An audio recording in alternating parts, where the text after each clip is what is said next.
Ladies and gentlemen, wow. Welcome back to the Cannonball Podcast. I am your host, SaintJorge, and I just watched Weapons, so you don't have to.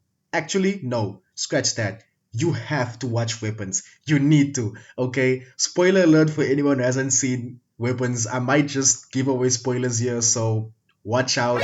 But if you've seen the movie and you want to sit here and just like cinephile out with me, geek out with me, go ahead. Get into the comment section down below. Give me your thoughts on weapons. It's our podcast. It's your podcast. And if you find yourself enjoying the conversation, leave a like and subscribe for more content like this. Warner Brothers has really been on a run this year. I'm talking Formula One, I'm talking Sinners, you know, and I'm talking weapons. Like, really. Okay, I didn't mention a certain comic book movie that came out this year that was made by Warner Brothers, but we have mixed feelings about that, so let's not get into that in this video. That's crazy. That's wild. Wow. Wow. But Weapons is one of those movies where it's I like how Zach Cregger took like horror and supernaturalness and just paranormalness, and he was able to ground it in a certain level of reality that wasn't really too gritty. It wasn't Nolan, it wasn't Reeves. It was like the only thing I can compare this to is like an anime. It's like where you get things like the kid breaking a spell to save everybody, things like um him figuring out how like just weird things like that. It just felt the perfect level of fantastical storytelling and grounded storytelling. Now, for those that maybe don't know, Weapons follows this following premise. At 2:17 a.m. one day in a certain town, all the kids from a certain class from a certain school opened their doors and ran out into the darkness of the night and never were seen or heard from again. Nobody knows where the kids are or where they were. The police, the FBI, parents in the town, and other people are all trying to get to the bottom of it, while others are just grieving, believing that there's nothing else they could do but wait on the police. There are some people who are investigating this. Now, we follow the head teacher, the main teacher of this class, Miss Justine Gandy, played by Julia Garner, who we follow. She's our kind of like our POV for a certain amount of time, and I'll get into why in a bit. But you kind of really get into how she's dealing with the stress of being the responsible person for these kids, and they all go missing except for one. His name is Alex. He's the only one that for some reason didn't leave his house, and we'll get into why. It was a red herring for me why he didn't leave his class. I kind of felt like, you must have something to do with this. But that was like one of my things on my investigative board. She's really tragic, she's drinking a lot. But I feel like the weird thing about Julia Garner's character, Justine Gandy, I feel like she didn't. This is gonna be weird to say. You guys can cook me in the comment section if you don't agree with me. I feel like she acted very blasé for someone who's in the situation she's in. I don't know, right? The drinking, okay, cool, of course, you're drinking, you're spending your nights alone. It's tragic, but like the fact that she's out here, the way she acts. Let's jump ahead. For example, when BD Wong's character, the principal, straight up just dies in front of her, the way she talks about it afterwards doesn't feel like someone who's just experienced the death of someone that was not close to her but that she knew.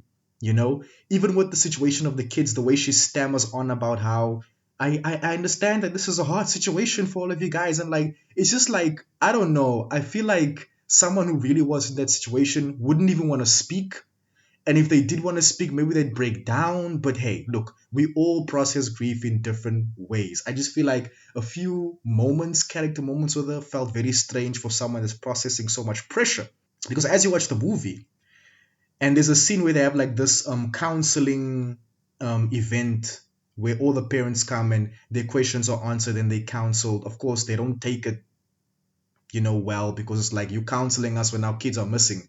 And Josh Brolin is in this movie. He's playing one of the dads. His name is Archer. He stands up and he just goes off. He's like, listen, man, that teacher, She should be the one being investigated and interrogated. We need answers from her. I want to know what happened in that class. What did she do?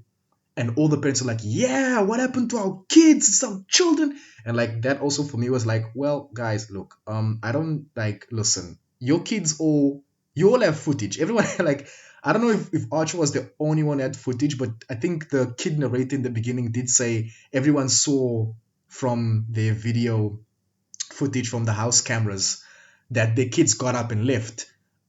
Miss Gandhi didn't stand in the middle of the street with like a flute, busy hypnotizing them to leave the house. The fact that they were all blaming Miss Gandhi, I granted grief, we all process it in different ways. It was just kind of, it was a little bit strange to me that everyone was pointing their fingers at Miss Gandhi. It was like, do you actually all believe that she has something to do with this?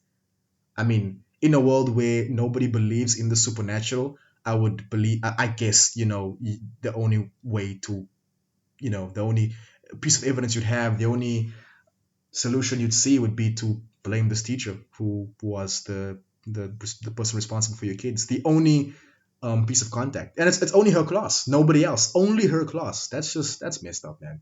But you follow her and you realize that, all of these people in the town intersect. Our main characters are Miss Gandhi. It's the cop that Mr. Alden plays. I don't know his last name. I don't know how to pronounce his last name. But he's a, top actor. You guys know him. He plays a cop who seems to have a past relationship with Miss Gandhi. You probably used to hook up and now he's married, but one thing leads to another in the seeking of comfort. And he's also a recovering addict. All those things mixing together makes them, couple a little bit for the night. And you also get into the perspective of Archie, Huh? Archer, Archer. Oh my God, the father who Josh Brolin play. You see, what another cool thing about Weapons is like how the storytelling is not like through one person's POV. You get different perspectives. Another thing I love when it comes to I love mysteries. I love investigative mysteries, crime dramas, and like if you sprinkle a little bit of fantasticalness into that and horror and dark fantasy, take my money. So you don't just follow Miss Gandhi. We switch perspectives because she's trying to now also, I guess she's not trying to get to the bottom of it, but she's trying to kind of check out how Alex, the lost kid who stayed, is doing. She has a habit of inappropriately checking in on her students, driving them home. She's reprimanded for it by the principals, played by BD Wong. Um, and you then learn, you kind of get some exposition about her that she's done this before. She inappropriately crosses the boundary of the teacher, and she's warned to stay away from Alex. And she's told Alex is trying to have a normal routine, which was advised that he should have a routine that's as normal as possible, and she should stay away from him. But she's trying to go against that, and in her own investigations, she finds out a couple of things, right? That Alex's house is covered, the windows are covered in newspapers. Nobody seems to be home but Alex, and that his parents are sitting weirdly still in the same position in the kitchen dining table, at the kitchen dining table, and they're not moving. Very weird stuff. You follow then, the cop who Alden plays. You find out about his addiction. You find out about the fact that he cheated on his wife, who, by the way, you stupid, bro. I don't know why I cheated. You find about his issues, and you find out how he gets involved with the whole situation. Everything leads to that house, to Alex's house. And of course, you then get to Archer, who Josh Brolin plays, and the fact that he's so obsessed with finding his son Matthew, who, by the way, used to bully Alex. So I don't know, like just what happens to him is like it's tragic. It's like damn, that's a different level of karma right there. Um, but you follow all these characters, and as the story goes on, you find out that well, Alex has an aunt that comes to town, and his aunt is the only word I can figure out or think about to classify her is a witch. His aunt is a witch. Weird, weird, weird, weird lady. Aunt from his mother's side, who's apparently very sick and doesn't have anyone to stay with. She comes to town, and you kind of get the heebie-jeebies before because Alex is like, "Do we have to stay with her?" I don't know. And the dad's like, "Look, I don't want to do this, but your mother is very insistent, hey?"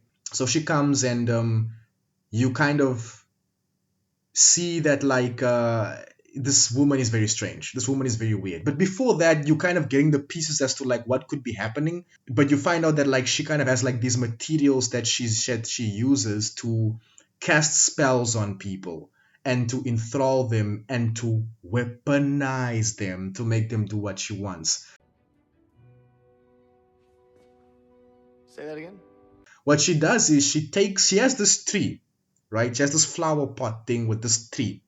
It's like a not really a tree, but like just a it's a tree without the leaves, okay? And it's very sharp. They're like the twigs and there's lots of thorn spikes coming out of it. She breaks a piece, she ties your hair on it. She has to take a piece of your hair or like something that belongs to you. She ties it around it. She like pricks herself and then puts her, red insides on there. And she then cracks it. If she cracks it, she weaponizes you. If she rings a bell, she enthralls you. I'm not sure how the spells were working. I'm not trying to study it. That would be very strange.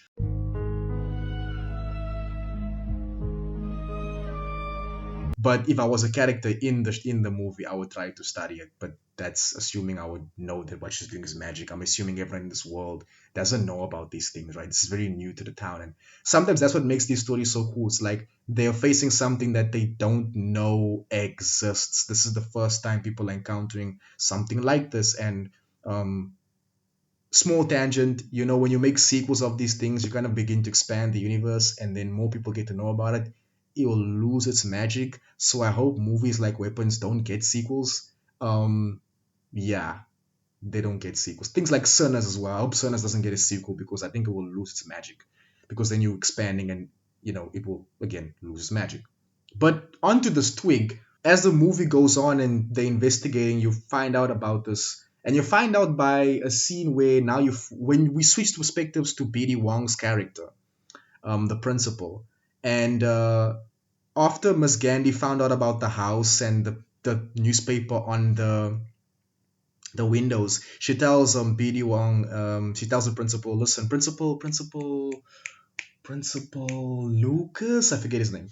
The principal, that listen, there's something wrong at the house. I think you should just check in, mandatory check in, okay? Just do that for me. He's like, listen, I told you to stay away. I don't even know why you're doing that. You can get into trouble, but listen, I'll call the parents in and I'll talk to them. Instead of the parents go in, you now get the first introduction to this aunt, right? This weird aunt of Alex's. And yeah, you kind of see her face, and she looks like the Joker and Harley Quinn had a daughter. Super weird. And she's like, "Hey, I'm Alex's aunt. His parents are very sick. I'm the one that needs to see them." And then, the principal's like, "Listen, I need to speak to the parents. I'm sorry you came, but I need to speak to the parents." He alludes to a very weird appearance, you know and she's like, okay, I'll try to get the parents on and stuff like that. I hope nothing is in trouble, and I hope you don't call CPS, because he threatens to call CPS. Now the next day, she barges into the principal's house. He's at home with his husband, and they going to watch some shows with some snacks, and she barges in under the pretense that like she was running and she missed the bus and she's thirsty and she's old and she needs some water. And the principal's like, I don't think we need some. And then the husband's like, no, let her inside, let's give her some water. Now she doesn't ask for a cup of water, she asks for a bowl of water, a bowl of water, a freaking bowl of water. And when she's given this bowl, she then asks them if they called CPS. She asks them if they've made any calls that could bring people around to Alex's house. And they're like, no, what are you doing? What's this about? Why are you pulling out a twig? What are you doing, bro? And she takes out a string, and the principal's like, is that my string? And she ties the string around the twig. She pricks herself. And I like how, again, human beings encountering this for the very first time, they don't know what she's doing. I'm black, okay? I'm African. Let me just, not even I'm black, I'm African, okay? SaintJorge comes from Africa. I've heard things, I've seen things. If I had to see an old woman coming to my house, pull out a twig and prick herself, I know what the F is going down. I'm bolting out that house or I'm tackling her and pulling my. If I see her pull out a string, I'll be like, okay, this is blood magic. I'm tackling her. I've watched way too much anime. I've written way too many stories that involve, supernatural things, and I'm African. These things will not fly. But she does that. She ties the string around and she cracks it and she weaponizes the principle, right? She weaponizes the principle because when she ties a possession of yours around the twig, adds her blood to it and cracks it, she weaponizes you. You become her weapon. And he attacks his husband and he ends up deleting his husband. And then she takes a piece of Miss Gandhi's hair, the teacher, and I won't spoil how she got her hands on that because that'll make me backtrack. But she ties it around the twig and she cracks another twig, and he now is weaponized against Miss Gandhi. And before this, you kind of get a scene where Miss Gandhi is at the gas station, and Archer, one of the parents, finds her there and goes to confront her. And then, the principal attacks. And then you go back to now this scene where you see the context of how he ended up looking so ravagely zombish, and he goes to, do what he's commanded to do. All of these things are intersecting. But if I had to jump to Archer for, but the dad, who's investigating, he's more on the Batman steez. He's looking at the camera footage. He's a construction worker, so he takes out a map and he's kind of marking on the map where each child intersected and ran out of their house. He goes to another group of parents' house, and at first they're kind of against him seeing the footage. They're not comfortable with it, but he finds a way to get himself inside the house and get the footage. And again, he sees that some kids have intersected in certain places on the map. And again, we have kind of like this theme of connection and intersection, how everything kind of like crosses together, everything's intertwined, which was really interesting. But I guess that's a bit of like how the story intersects and just a little bit of the plot, if I could share with you guys. But I now also want to get into just the way the movie is built in terms of like the atmosphere, the aesthetic, the way it's shot. Again, I just really like how Zach Cregger was able to take fantasy to a certain extent and like paranormal elements, thriller elements, and mix it in such a way that it doesn't feel too fantastical and it doesn't feel too grounded. It really gave me this feeling of almost like it's almost like I'm watching an anime. And I say that because anime has this habit of taking certain normal elements and kind of elevating it a little bit. I point to your sports animes, where some go crazy, but some do this perfect blend of like, well, this is really just sports, but the way they're moving and the techniques they're using is just out of this world, you know. And even just how I guess the movie has a magic system, and the magic system feels very tactile and grounded, where it's like, well, you need this special type of twig, this tree, you have to tie some of the material on it, and then you have to break it to weaponize them. And there's even a bell that she also has, the aunt who I could only classify as a witch. Again, uh, look, the twigs do very different stuff, and I'm trying to remember what they do. But I think this is one where she just like rings the bell. She doesn't break the twig, but yeah, she ties your hair on it, and she puts her blood on it, or a certain position of yours, and she rings the bell. You're enthralled, but if she breaks it, you're weaponized. And so, I really like how Zach just took all that, and you have some jump scares, but they didn't work on me because I've watched quite a few horror movies back in my day, and I'm able to predict when a jump scare is gonna happen. Don't get me wrong, sometimes they do get me, but the jump scares in this movie, some of them I could see coming, so they didn't get me that hard. But just the eeriness of how certain doors opened. There were certain moments where the movie was very dark. I don't know if it was just like my screen, but it seemed very dark. I couldn't see much of what's happening, but there are some times where like a door opens and like you can't see what's down in the door, what's behind the door, like what's through the door. You can't really see. It's very dark. Some dream sequences that some characters have, the way they paint certain faces, the way certain investigative scenes happen.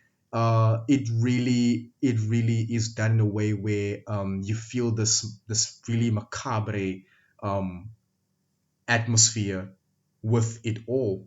There's also a scene where, well, Julia Garner's character Miss Gandhi is now chased by Alden's character's wife, because she finds out that the cop cheated on her. And there's a way that the camera follows, like you following Gandhi's POV. She's at the shop. You're following Gandhi's POV, and she's walking. I think she's listening to music or something. No, she's just kind of like just vibing to herself, and the camera's squarely on her, front facing.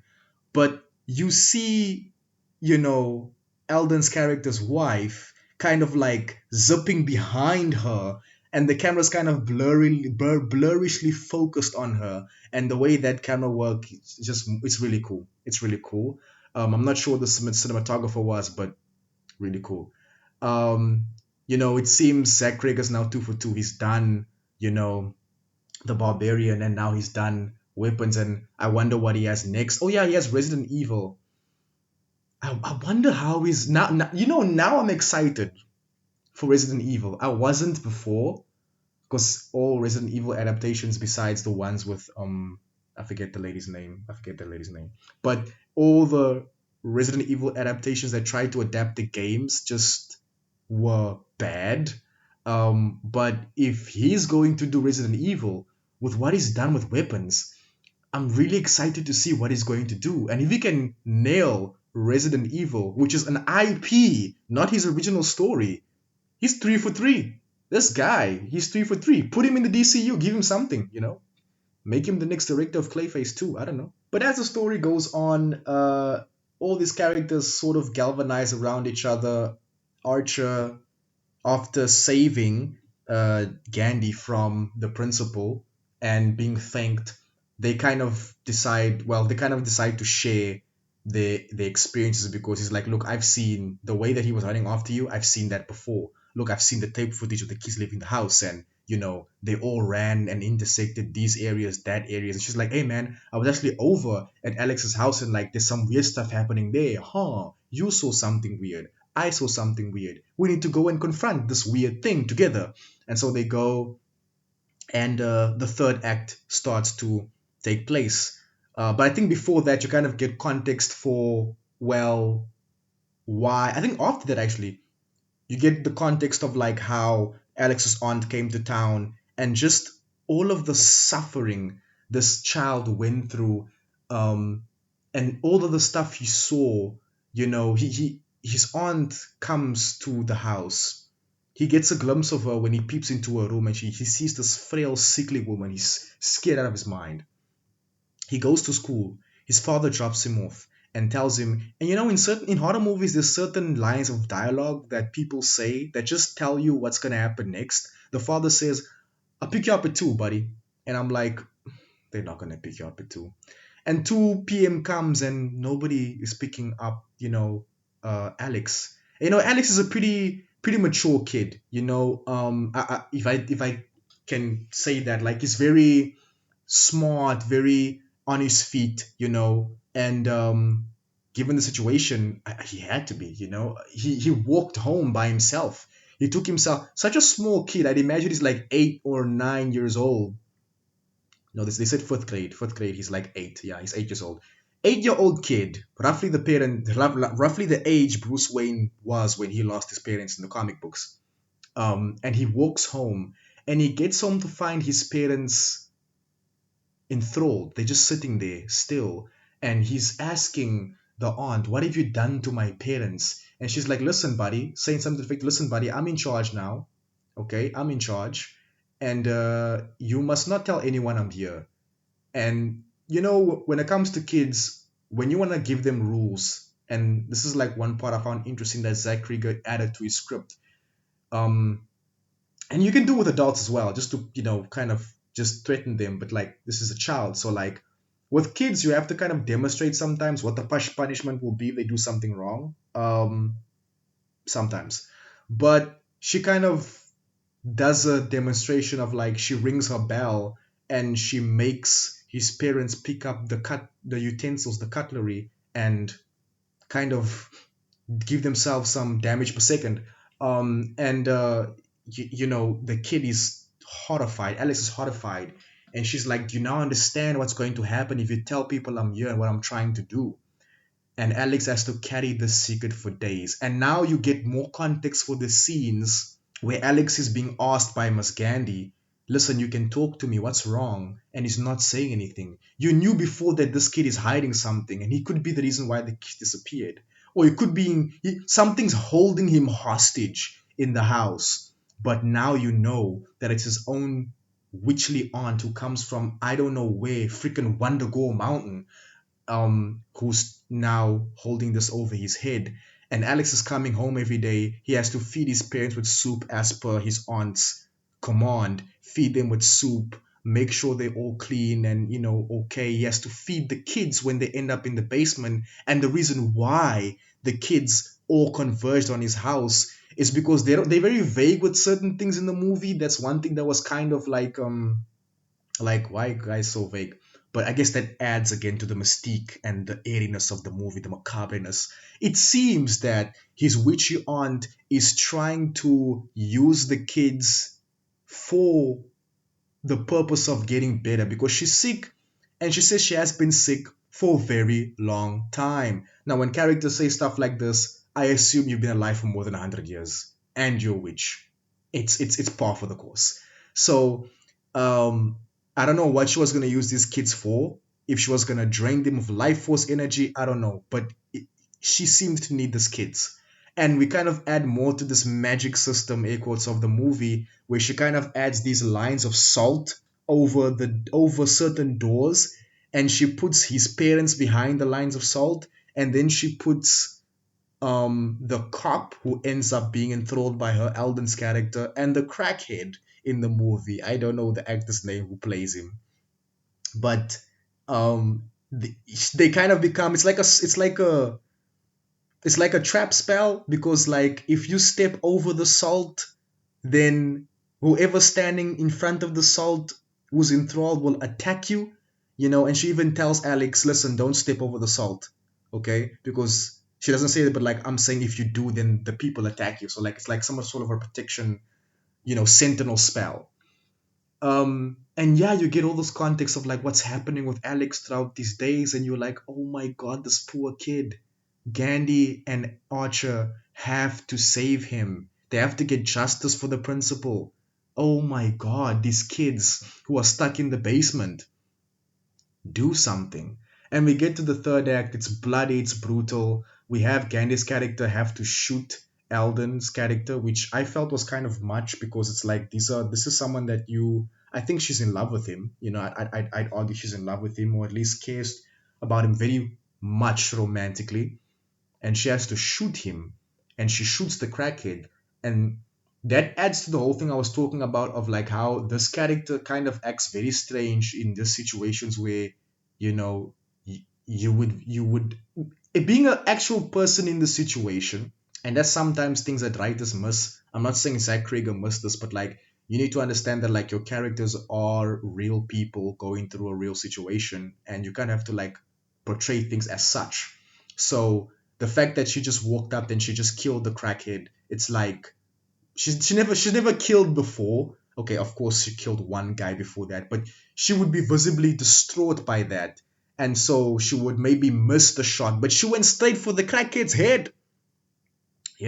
So stuff like that make you think, but this Gandhi woman, like, are you ex marine? Like, are you like, what is your story, man? Because like you just offed your sneaky link, bro, and then you off the crackhead who you saw a couple of times um in the movie going into the shop because he tried to ask her for money. Like I said, everything in this movie intersects. All the characters in this movie have interacted before, the main ones to a certain extent. Now Archer is weaponized and he is sent on to Miss Gandhi. He's told to attack Miss Gandhi, and he's trying to like choke her to the delete point.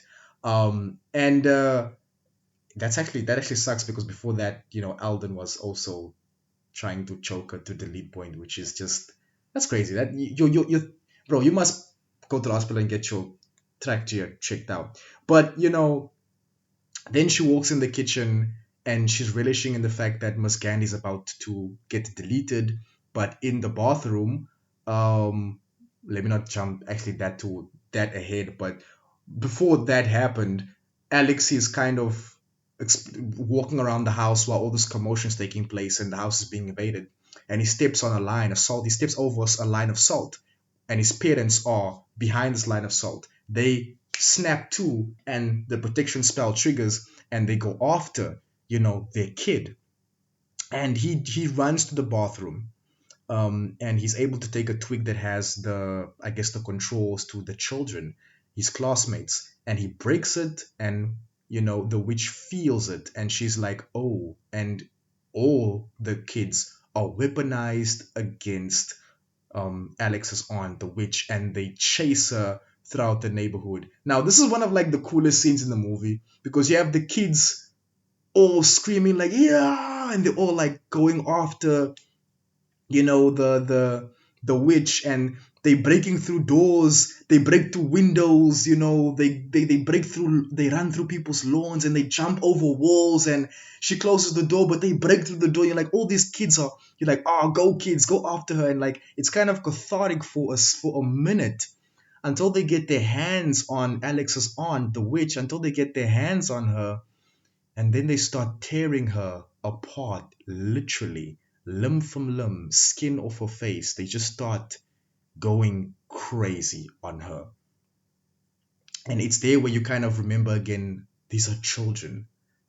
And they're going to snap to once her heart gives out. And they're going to all see what they've done and all of this contents on them, this insides on them. And it gets a little bit sad. The movie, it reminds you again of how like sad and macabre it is, again, this fantastical kind of vibe of like kids going after the witch and defeating her, but at what cost, you know and the witch is stopped. You have the little kid narrating again in the end that like after that, some kids, she kind of alludes to the fact that like some kids didn't speak for a long time, but like about a year later they started to speak again. Alex moved out of town and he went to go live with a different aunt, and this time it's a good aunt, it's not a very bad aunt, probably on his dad's side. And everyone just moved on. I don't know what Miss Gandhi was doing, probably continued teaching because it seemed like something she really loves to do. She has a face, she has a teacher face. I don't know, some women have a teacher face, like you just tell, yeah, you love teaching, it's your life, you built for this, man. And the movie kind of ends there, just, yeah, it literally, credits literally roll. Matthew is found because like they all standing around the witch and looking at her, and kind of like they deadpan, not reacting. And because the witch is murked, Archer comes to his senses, and so does Alex's parents. And so Archer runs out and he's tracking, he's tracking the wreckage, and the blood, and he's getting to the kids, and he sees Matthew and he grabs Matthew and he leaves. And the movie basically ends with him walking, holding Matthew in his arms, content that he has found his son. And it's an eerie ending as well, like the credits roll, and the music and the way the credits are kind of lit in this like weird blue, and there's this triangular symbol. It's just so freaky and eerie and macabre. Like this movie, watch it, guys. I think that between, and I know us nerds like to do this, but if you had to put weapons against sinners, I liked Weapons more. It did the whole horror thing a lot better. I actually felt scared watching Weapons. Scared is the wrong term. I felt weirded out. I felt weirded out, With Sinners, I felt a lot more, it wasn't, I felt more entertained because there was lots of action going on, lots of like music. It was an interesting experience. I felt more entertained. But with weapons, I was more intrigued and like trying to follow the story and really trying to get into the darkness of it. But maybe it's because these are two different movies and they're trying to achieve two different things and I need to accept it as such. But weapons, man, weapons was such a great experience. I've been putting off watching this movie for a while. And I just sat down today. What's the date? I'm not gonna tell you guys the date, but I just know that right now it's where I am. It's almost 1 a.m. It's 4 minutes. It's 4 minutes to 1 a.m. And I just decided like around like 8 a.m., 8 p.m. I was like, hey man, let me watch this movie, man. I'm not really doing much. Let me watch this movie, and yeah, I really liked it. I was very much intrigued. At a certain point, I found myself asking myself, man, or like wondering to myself, why wasn't this a TV show? I would watch every episode, every season. I love this, you know. It was so interesting, and I think Zach Cregger kind of touched a little bit of what Andy Muschietti touched with it when it comes to involving like children in a horror story or like just having this kind of fantastical, almost dark ambulant aspect to your horror where it feels fantastical and adventurous and mysterious and intriguing but grounded and actually scary at the same time. This is a thought dump, so I'm sorry if my thoughts seem disjointed and if the words I'm using aren't quite describing what this movie is properly. Maybe if I have more time to sit on this and give you guys a proper review, I'll put out that video where I'm really getting into the meat and potatoes of this movie, maybe alongside my co hosts. But for now, I just want to say that Weapons was a great experience. I liked it. Yeah, I really liked it, and I would recommend it to you guys. Check out this movie. I don't want to give it a rating yet because this is just thoughts. I'm not really doing a review. I'm just giving you guys my thoughts. But yeah, this movie has a magic system. This movie has like thriller vibes. It has horror vibes. It has mystery vibes. It has like drama vibes. I love it when writers just write original stories that genre blend and the genre blends well. And like the narrative intersects, but it intersects in a way that's not confusing. You can digest it well, like it's not confusing at all. I feel like if someone else tried to do this, it probably would have come across as confusing, but Zach Cregger is able to masterfully make it not seem confusing. And the actors just brought their A game. Josh Brolin as the dad, him, he can just play dads very well, it seems. He played Thanos and he's a dad, and he plays Archer, he's a dad, and like he's able to really portray and bring across this feeling of like this desperate guy hunting to find his son. you know if this movie was told from Archer's perspective, it would be equally awesome. It's told from Miss Gandhi's perspective and it's equally awesome. If this was told to the perspective of the principal, okay, it can't because he dies. But if it was told from the perspective of Alex the Kid, I feel like that's the name of someone. I feel like there's someone called Alex the Kid and they're famous. But anyway, if it was told through the perspective of Alex the Kid, then it would be equally awesome. Everyone brought their A game. Shout out to that kid, man. He's so good. Shout out to that kid. Kind of reminds me I have to watch Adolescence. I've heard good things about that show, that movie. What is it? I don't know what it is. I just know it's on Netflix. But guys, those are my thoughts on Zach Cregger's Weapons. What an intriguingly and wonderfully macabre experience is what I can summarize it as. And I invite you to experience it as well. So, guys, get into the comment section down below. Tell me what you guys think about Weapons. If you've seen it, if you haven't, go ahead and put that thing on play. Always do you and always look good doing it. If you wake up at 2:17 a.m. and feel the need to leave your house, don't. I will see you guys in the next one. This has been Saint George. Ciao, ciao.